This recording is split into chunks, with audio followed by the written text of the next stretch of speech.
தமிழ் சினிமாவில் இது என்ன மாயம் திரைப்படத்தின் மூலம் அறிமுகமானவர் தான் கீர்த்தி சுரேஷ். அந்த படத்தில் அவருக்கு பெரிய அளவில் வரவேற்பு கிடைக்கவில்லை என்றாலும் கீர்த்தி சுரேஷுக்கு தொடர்ந்து வாய்ப்புகள் வந்த வண்ணமாகவே இருந்தது. அதிலும் சிவகார்த்திகேயனுடன் ரஜினி முருகன், ரெமோ போன்ற படங்களிலும் தனுஷுடன் தொடரி படத்தில் நடித்த இவர் தமிழ் சினிமாவில் சூப்பர் ஹிட் நடிகையாக வளர்ந்து வந்தார்.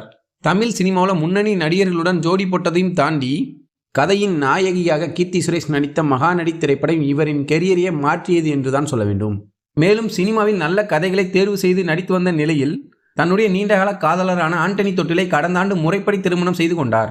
திருமணத்திற்கு பின்னரும் நடிப்பில் கவனம் செலுத்தி வரும் கீர்த்தி சுரேஷ் ரிவால்வர், ரீட்டா, கன்னிவெடி படங்களில் நடித்து வருகிறார் என்பதும் கவனிக்கத்தக்கது.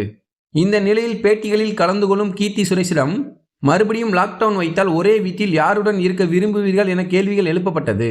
அதற்கு பதிலளித்த கீர்த்தி சுரேஷ், நானி, அவரின் மனைவி அஞ்சு மற்றும் அவரின் மகன் ஜின்னுவுடன் இருக்க வேண்டும் என குறிப்பிட்டுள்ளார். ஆனால் தன்னுடைய காதல் கணவரை இப்படி கலட்டி விடுவார் என்று யாரும் எதிர்பார்க்கவில்லை. இதனைத் தொடர்ந்து அவரும் பாவம் இல்லையா என ரசிகர்கள் தற்போது கீர்த்தி சுரேஷை கலாய்த்து வருகின்றனர்.